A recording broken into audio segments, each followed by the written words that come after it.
Mateus capítulo 3.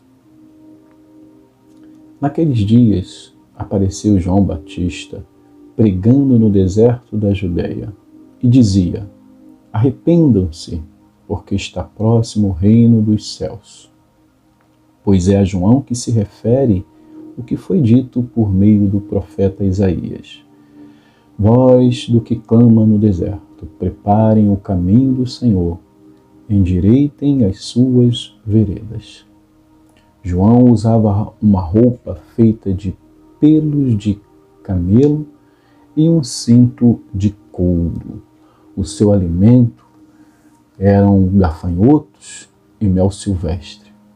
Então os moradores de Jerusalém, de toda a Judéia e de toda a região em volta do Jordão, iam até onde ele estava e, confessando os seus pecados, eram batizados por ele no rio Jordão. Quando João viu que muitos fariseus e saduceus vinham ao seu batismo, disse-lhes: raça de víboras, quem deu a entender que vocês podem fugir da ira que está por vir?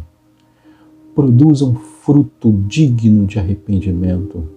E não pense que podem dizer uns aos outros: temos por pai Abraão, porque eu afirmo a vocês que Deus pode fazer com que destas pedras surjam filhos a Abraão.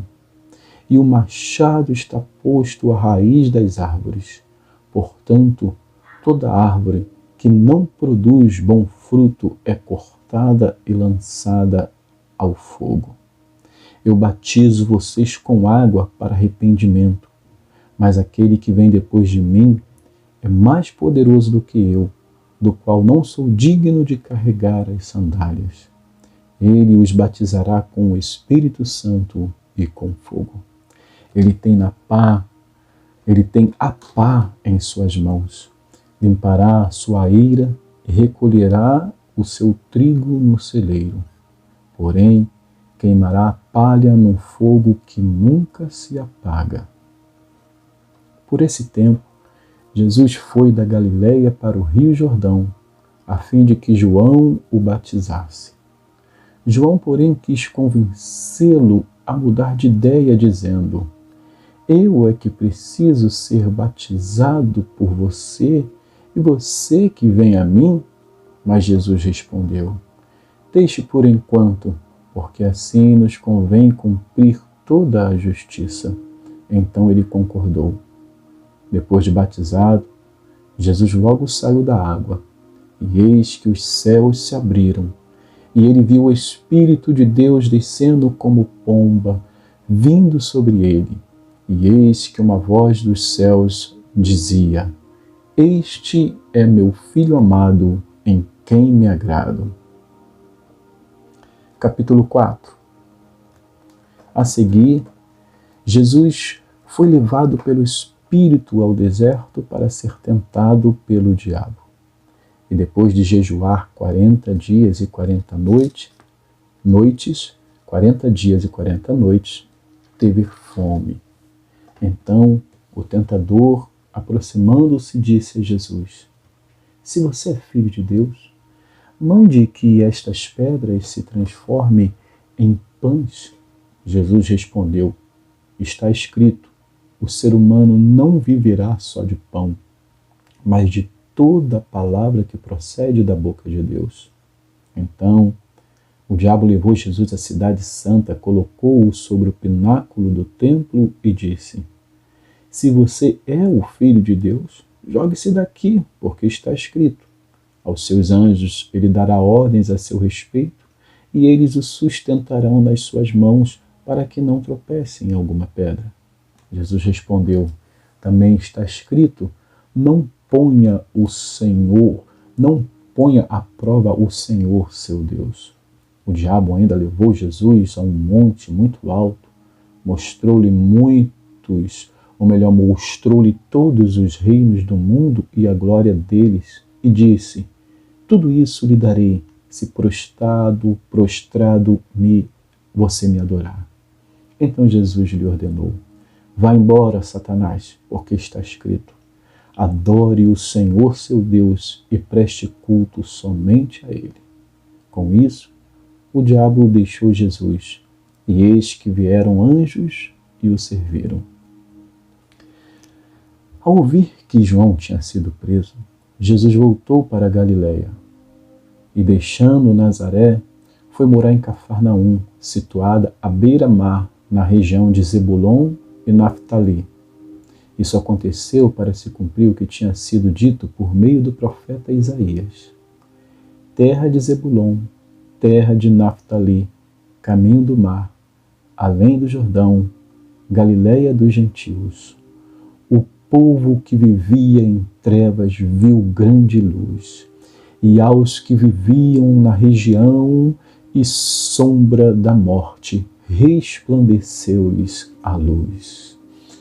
Daí em diante, Jesus começou a pregar e a dizer: arrependam-se, porque está próximo o reino dos céus.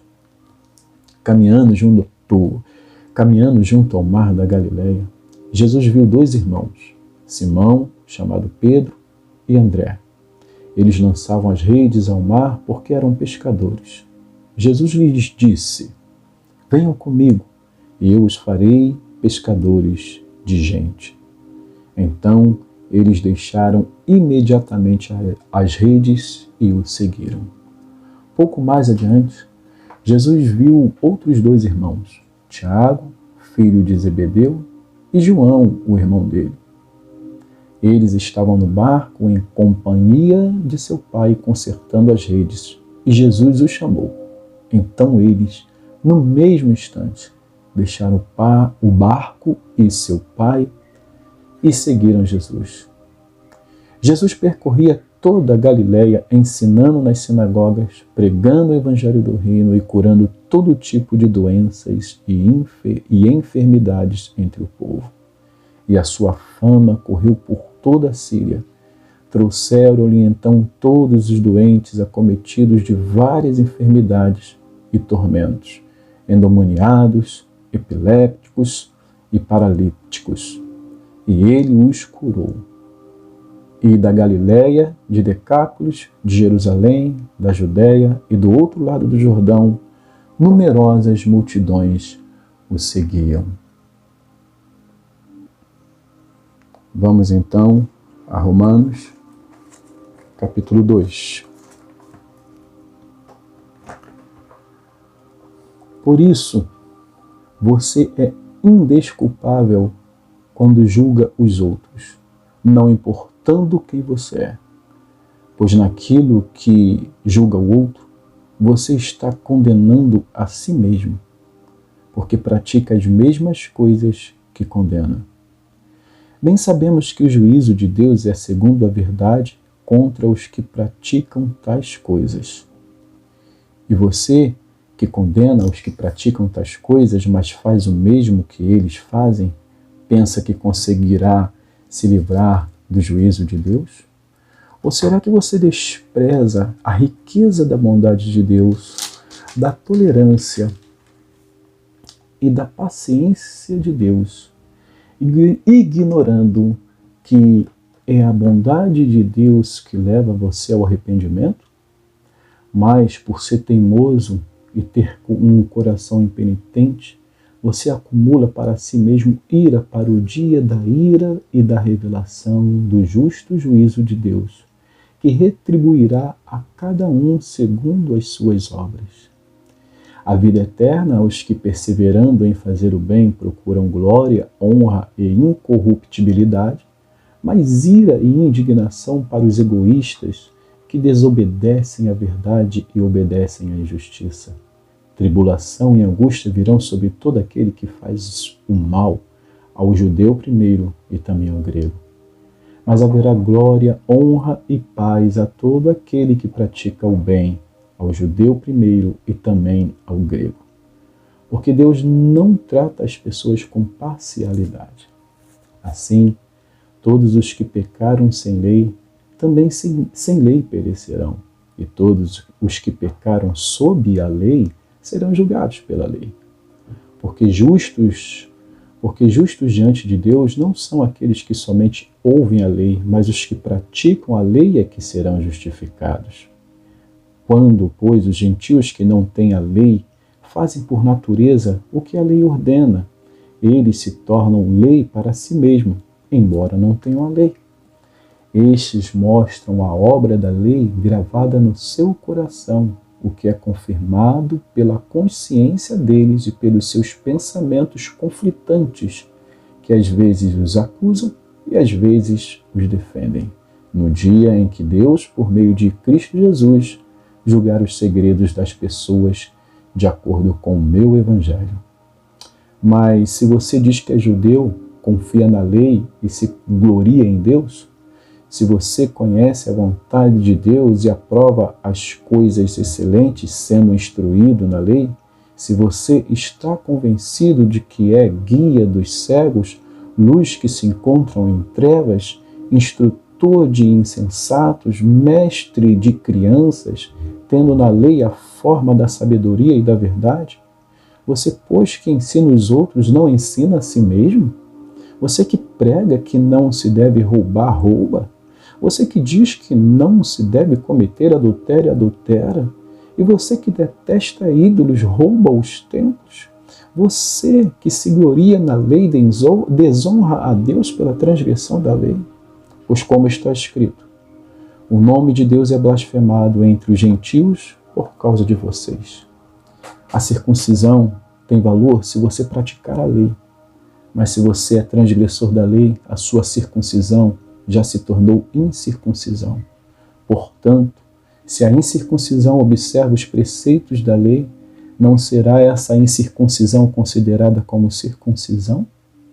E se aquele que é incircunciso por natureza cumpre a lei, certamente ele julgará você, que embora tenha a letra da lei e a circuncisão, é transgressor da lei. Porque não é judeu o que porque não é judeu quem o é apenas exteriormente, nem é circuncisão o que é somente na carne. Porém, judeu é aquele que o é interiormente, e circuncisão é a do coração, pelo Espírito, não segundo a letra, e cujo louvor não procede de seres humanos, mas de Deus. Que Deus abençoe assim a porção da sua palavra.